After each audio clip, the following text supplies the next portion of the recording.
And then the last question is this. If you make efforts to take care of your body and you are still unhappy with the body parts in question, you, number 1, seek surgery. Number 2, wear Spanx. And number 3, take pride in what you have accomplished, good for you, and you move on. Now, I asked you those questions for a reason, and I would certainly hope that everybody's goal would be today that we're learning things to take better care of our body. But you know what? The reality is, at the end of the day, is this. There are things about your body that you can change and you cannot. So what are those variables that you cannot change? Height. Yes, stilettos, they do work, but your height is what your height is. Your overall frame size is going to be the cards that you were dealt, meaning some people have a petite frame. I work with the Pittsburgh Ballet. Petite frame. Steelers, not so tiny. All right, some people have a larger frame. The third is your overall body shape. What is it? Do you carry more of your weight above your waist? Do you carry more of your weight below your waist? Or are you straight up and down? So those who carry more above are apples, and those who carry more below are pears. Why they use fruit, I don't know, but nonetheless it is that way. We make a fruit salad. And those who are straight up and down are bananas. So all right, I'm on that elliptical more. I'm not eating a carb to save my life. And you know what? You may still be a pear at the end of the day. You don't become a banana because you can't. That is the reality. It's not a bad thing. That is the reality. And so when I asked you that last question, I would translate it to this. If somebody said, okay, if I've done all these things right and I've not seen what I want to see, and so I'm going to seek surgery. What is that? That is thigh excise. If I decide I'm going to wear Spanx, what is that? That is thigh disguise, right? If we do that. And the third one is if you just decide I'm going to take pride in yourself, that's thigh wise. And that's really what it is that we're talking about, is right? We want to be thigh wise. That is critically important. And so, as we talk about this a little bit, how about some thigh chi? There we go. So, when you do exercises, do you involve your entire body? Yes, you do. What are you sitting on right now? Your ass and your thighs. I mean, they're there. Imagine, otherwise, how would you sit on the chair? You wouldn't. They're really very, very important for what they allow us to do, which is really true of every body part. So I ask you to think about this, of changing it around a little bit. Changing the thought process. When you think and you look at your body, and instead of, it's, what did my body let me do today? Well, guess what? It let you be here because you're sitting in this room right now. And as you're sitting in this room right now and you're a little chilly and you want to stand up and warm up a little bit, do that, because it is critically important to make that happen. And when you think about your eating, and we're going to talk about that because this is my area of expertise. This is what I do. And I really do think that the messages out there have been absolutely over the top ridiculous. They have. When I have somebody that comes into my office and says, I want to be dairy-free, I want to be gluten-free, I want to be sugar-free, what are you going to do, have air? I mean, seriously, what are you going to do? Oh, I want to be taste-free. You know what? I would just really like to have something that just tastes like lawn every single day. Who wants to do that? None of us want to do that. And as women, I think we do a much better job of this, of kind of intuiting about the taste buds, because for the most part, who is doing the prep of the food? And who is doing the purchasing of the food? Now, in my house, we have a slightly different situation because I was selective about who it is that I married. My husband does all the cooking in our house. I'm like, yes. But I talk about food all day long, so I figured that was a good trade-off. But the whole idea of the taste, we have to respect that. And we have to relearn that. And why should we be okay with saying, I can only eat fat-free cheese? Why don't you eat an eraser? It's about the same enjoyment. Seriously. But when we look at food items that way, it typically translates to higher cost and devoid of taste. All right, the other component of the plate, fruit and vegetable. Now, a lot of people are saying fruit is such a terrible thing. All right, was this the first fruit? that was around on the earth? Yes. Is there anything wrong with this fruit? No. Are you going to get fat because you eat this fruit? I will guarantee you it is not going to happen. I've been a dietitian for over 30 years. I've never yet had a patient who gained weight because they ate fruit. Typically, the end result of eating too much fruit is you spend more time in the bathroom. There's the reality. It happens that way. So people say, oh, it's the carb and I shouldn't have it. Enjoy it. One of the wonderful things about eating a piece of fruit is it's chewy. And an apple, it's chewy, it's juicy, it takes a little time to eat it. You can cut it with a knife. This is the wonderful thing when you say, I'm really hungry when I sit down to a meal, I have fruit after. Try your fruit before. Having a piece of fruit about 20 to 30 minutes before a meal may make you feel a little bit less hungry when you sit down to eat.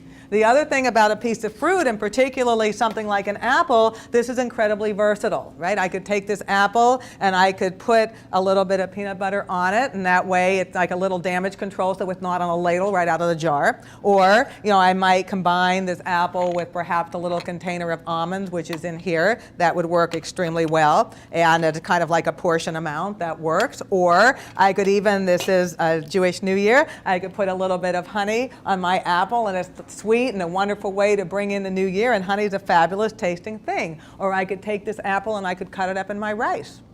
Or I could take this apple and put it in my salad and get that wonderful contrast of flavor. The other thing about an apple, this is the red color on it, quercetin. That's actually the substance that's in the peel of this apple. It has an anti-inflammatory effect on the body. It's really a good thing to eat. For 60 calories, I get a lot of nutritional benefit out of this. Fills me up. I won't get that if I buy a powdered Juice Plus. Not exactly the same thing. And so I want 1/3 of my plate to be something with color. Not a gummy bear. Not a Jolly Rancher. Not a Fruit Loop, the Steelers' favorite cereal. Believe me, they're not getting that this week. So if we look at what that might be, you feel that, oh, I don't have time to do this. Make it easy on yourself. I do cooking demos all the time. I buy things off the salad bar because I don't always have the time to chop. But there's also can be something very therapeutic about cleaving in your kitchen. Take that zucchini and just start hacking. We've all had that experience when we might want to do that to someone. But nonetheless, so it could be broccoli, or it could be spinach, or it could be kale, or it could be whatever it is you want to be on the plate. Why? Because if you have the color on your plate, that is eye-thrilling and it is gut-filling. It does both of those. It takes time to eat it. Can you very, very quickly eat a salad? It's hard. Oh, look, the lettuce is stuck in my esophagus. That doesn't tend to work all that well, and that's the reason to put it there as part of the plate. We want the fill factor. Dr. Barbara Rolls, who's at Penn State University, has done all the wonderful research on the concept of volumetrics, foods with liquids in them. This is 85% water. A salad is the same thing. What happens if you chew lettuce for a period of time? It gets very watery in your mouth. That's what a soup does. That's what a stew does. So putting those things into the mix more, and don't make yourself crazy with, oh, the carrots have carbs in them. There's not that many carbs in a carrot. It's okay to do that. Oh, the celery's too high in sodium. No, it is not. It is fine to do that. Oh, I don't like tomatoes in January, because who does? They're horrible. Buy them in the can. It's okay to use them that way. Put salsa onto things. It's a wonderful flavor. Add beans. Use them. Oh, there's carbs in there. There's fiber in there. They're a great food item. A black bean, a navy bean, a cannellini bean, a pinto bean, a hummus, whatever it is you want to do. That is how we are creating a plate that actually provides a lot of benefits to the body. Number one, it's different textures. Number two, it's different taste. And number three, it's different health benefits. So for instance, when we look at that plate, that part of the plate that's fruit and vegetables, given the fact that fruits and vegetables are 85% water, given the fact that every single one of us in this room, baseline, needs to be having somewhere between 70 to 90 ounces of fluid a day, that is not a tiny amount. It is 70 ounces of fluid a day for those who actually consume fruits and vegetables. If you don't, you need more.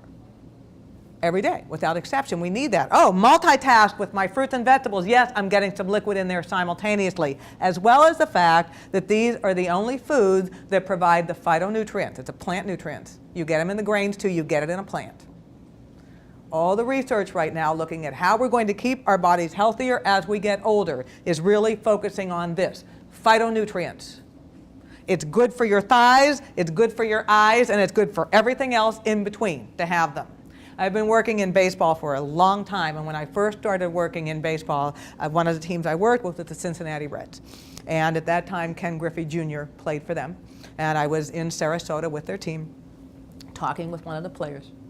He walks into the room very calmly, goes into the corner, gives himself a steroid shot in the behind, and walks out. I said, oh, well, that was kind of nice, but all right. So I thought, I should be honored. I guess he thought I was one of the guys. It's like, fine, all right. So this year, when I went to spring training, and Jason Worth, who actually plays for the Nationals, comes in with his little NutriBullet, the little juicer, and he said, look, I'm juicing. Now see how things have changed? Juicing used to be a shot in the syringe, and now you use a blender. It's a really positive thing. So some of you might say, well, I like the idea of smoothies. I like the idea of juicing. Just think about this. If that's the way you want your fruit and vegetable, make sure that you have a juicer that actually is all-inclusive. You don't want it leaving anything behind. You want the ones where it all blends in, because that's where you get the fibers. It's still a very, very important component of getting those fruits and vegetables in. So that needs to be 1/3 of the plate.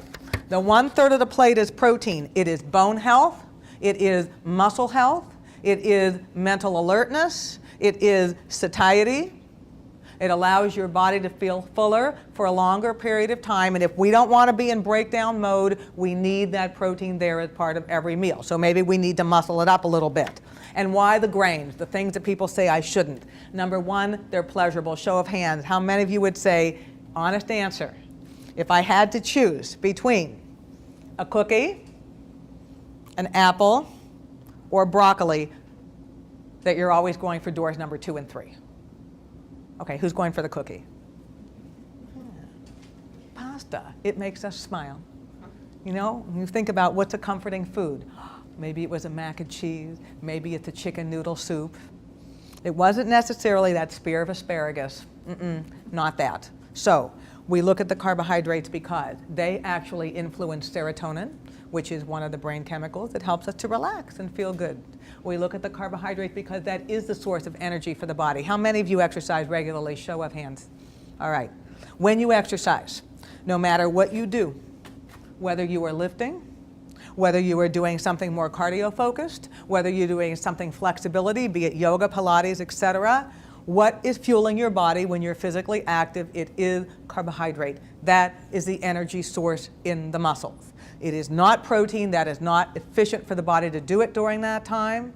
And it will use fat when you're doing something that lasts for a period of time. So, my baseball analogy. If you exercise on empty, my God, I can't be eating these carbs, they're bad for me, your body goes to door number 2, let's burn muscle when you exercise. So the end result of all that exercise is you don't get to the body composition you want because your body is too busy burning muscle. That doesn't mean it has to be a lot, but it does mean we have to do enough. And for every single one of us, it is the right size. I hate the word downsize. We don't like that unless you're talking about children moving out of your house and then you downsize because they're not there. I'm ready for us to move into a small place where our children can't come back. No, that's not necessarily true. But we might. My mother's in the room, so she said, no, remember what you said, just remember that. Okay. So if we think about that, then how would we right size? So I would give you my hand analogy here. The amount of protein on your plate is the size of your hand. The amount of carb on your plate might be the size of a fist, or you can make it a claw, not tightly balled. I mean, not like this, but like that. And then the amount of fruit and vegetable on your plate is 2 fists. So we have 2 fists, 1 fist, and a hand. That's what we're looking at. Or translate that to never eat anything larger than your head. Put your face on a plate, draw a circle around it. That's what we're talking about. Oh, look, I had a trough. No, I don't think so. Let's make it the right size. Okay, so let's look at some of those items. So we might pick something like a cereal. I don't know. Frankly, I don't think cereal has to have the word go lean on it. I find that a little offensive, but they didn't ask me my opinion. But nonetheless, if you're going to eat cereal, and this particular cereal, the serving size is a cup. So about like that is what it would be. Oh, but I have a big bowl that I'm going to put it into. Oh, where is it? It looks so lonely in there. I better pour some more. If you've ever done that with grape nuts, your jaw would end up in traction.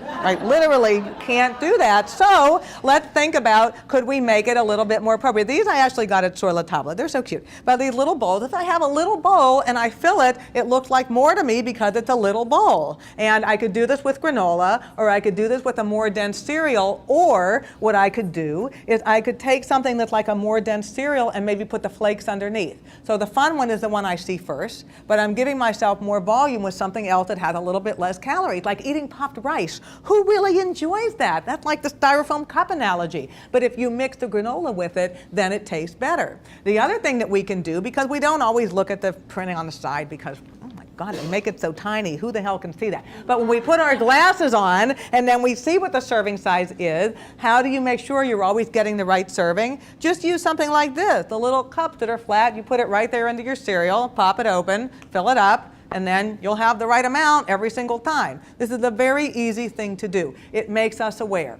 I don't think that any of us want to say, there we are out to dinner, enjoying ourselves. Hey, let me whip my scale out of my bag. That's just strange. But to do it at home where you are aware of what you're doing, if you have never done that before, here's a little, just try this.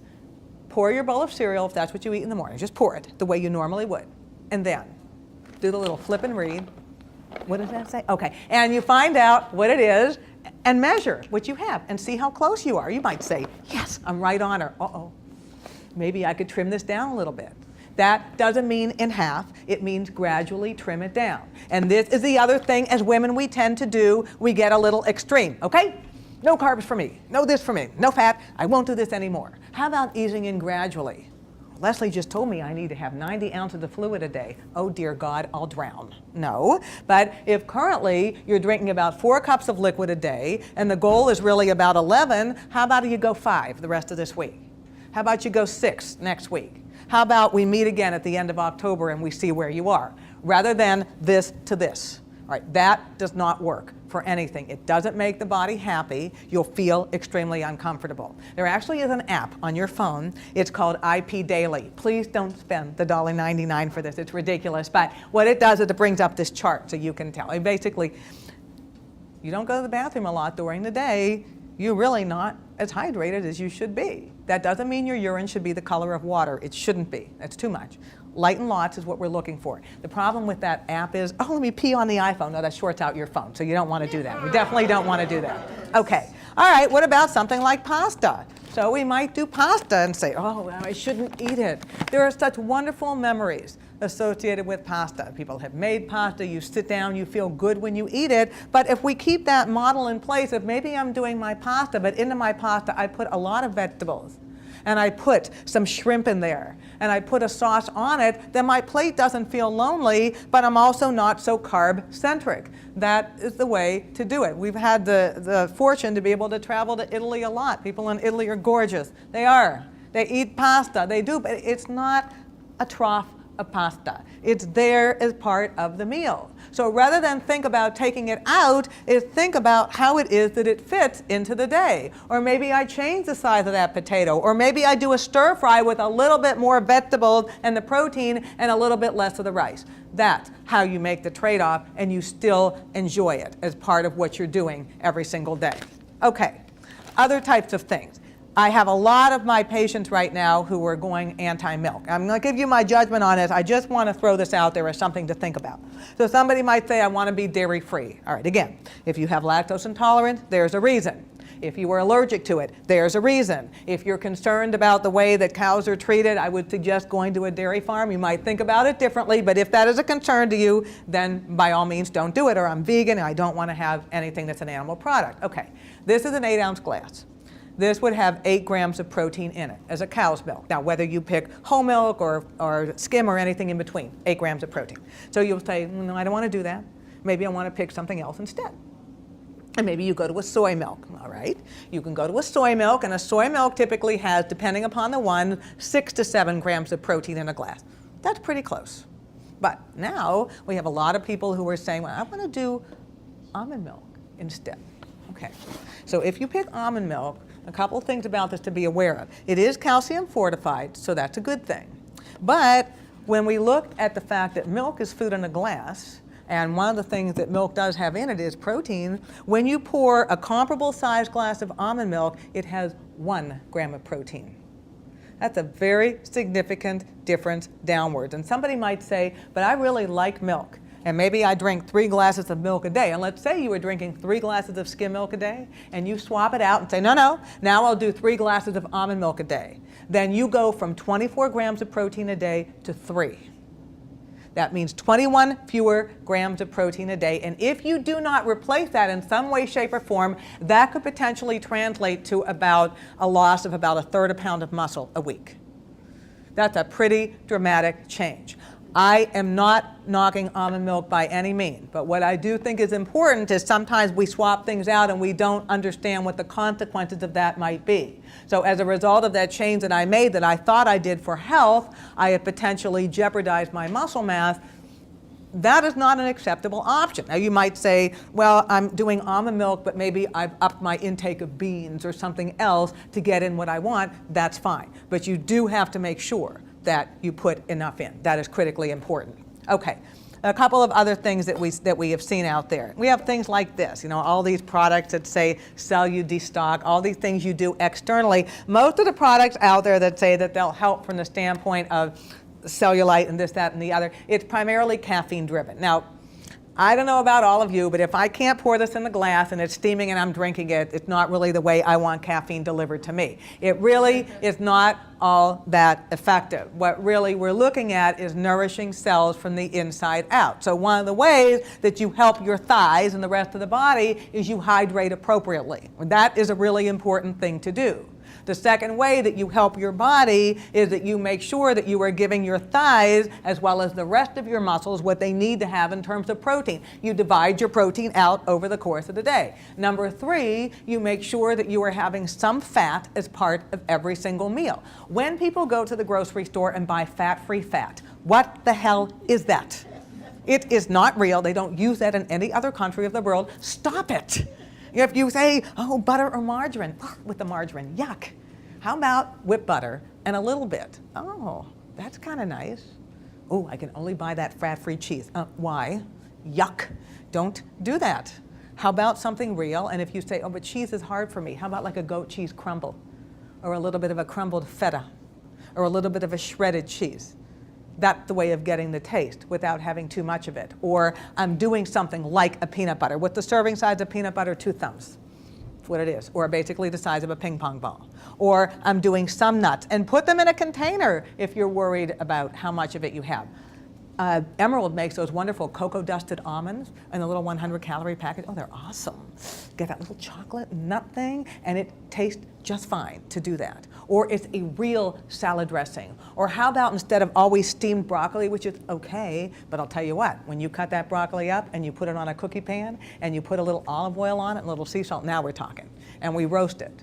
And that little bit of olive oil is actually making your body happier and making you look better outwardly too. So it is the inclusion of nutrients rather than the exclusion that makes a huge difference as far as the body is concerned. All right, what else do we need to think about? Well, sometimes people are saying, I want to do green tea. So we could go into a health food store and we could find green tea extract. Oh, I use green tea extract to lose weight. The problem with using it that way in a very concentrated form is that there have been some studies showing that people who use green tea extract in a concentrated form, it may damage your liver. All right, so you might lose weight because you need a new organ. That's really not the way we want to do things. If you're drinking the green tea, it's a lot better. I was having a dialogue with Tunch Ilkin and Craig Wolfley yesterday, who called the play-by-plays for the Steelers. We didn't even talk about the game, but nonetheless, and Wolf is now trying to lose some weight. So he was sitting there looking very sad, and of course I had to sit there and attack him while he was eating. But I said, you could have some green tea. He said, oh, I hate it, it tastes like lawn. Okay, so a lot of green tea really does kind of taste like what you just mowed in your lawn. But there are some that are wonderful. I mean, this is a pomegranate green tea. It's lovely.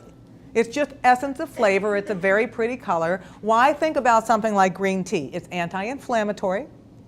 It actually may be good for your bones. I know there's a heart health talk going on right now, good for your heart. And the other very interesting thing about green tea is it contains a substance in it called EGCG, epigallocatechin gallate, and that actually has a little bit of a thermogenic or fat burning effect. So drinking green tea, whether it is hot or iced, You can actually cook with it. Try it in your rice if you make rice, and just put a couple of tea bags. I mean, not loose tea leaves like, ooh, what's that on my rice? But a couple of tea bags in there of a plain green tea. It doesn't really change the flavor much, but it absorbs some of the health benefits. Very easy thing to do.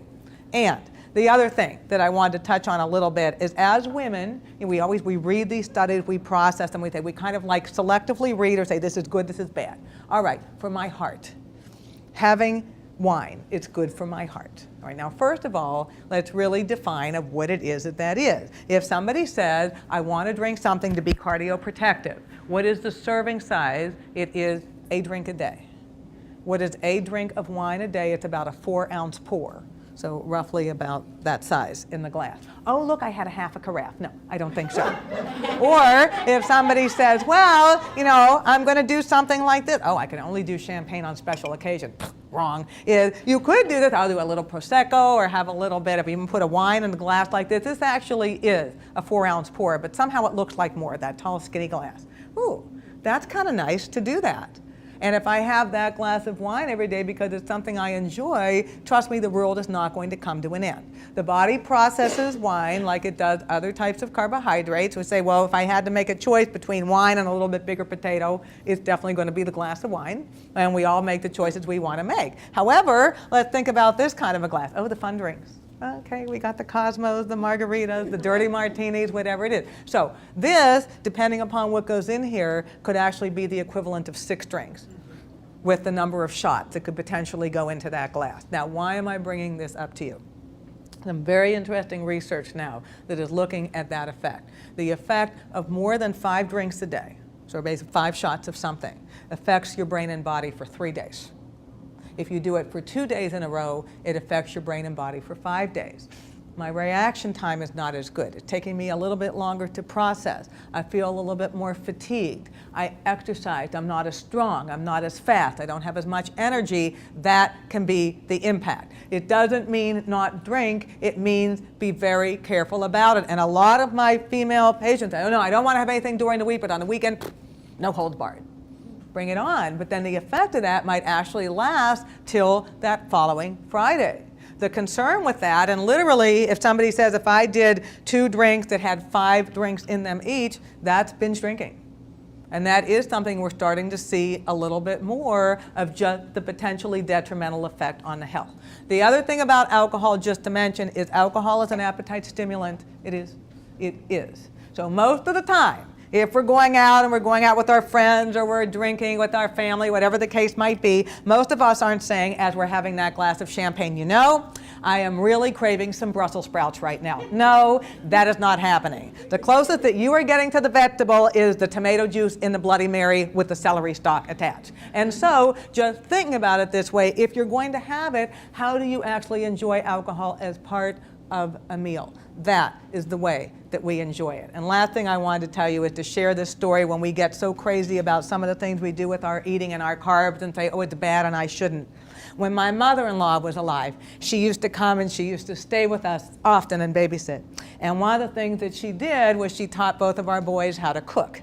And when she passed away, our older son wrote this beautiful eulogy for her called Big Graham's Hands. And it was about the love of her hands over his, learning how to knead bread and those types of things. And unfortunately, she won't be with us obviously next weekend for this wedding. But just think about that. We say, oh, this food is bad and it shouldn't. I want you to think about the wonderful memory. I want you to think about what it is that your thighs, your eyes, your size allows you to do. I want you to stand up right now, and to the person next to you, stand up, give them a hug, even if you don't know them, I don't care. And I want you to tell them how fabulous they are. They're going to tell you exactly the same thing. And everybody, thank you very, very much.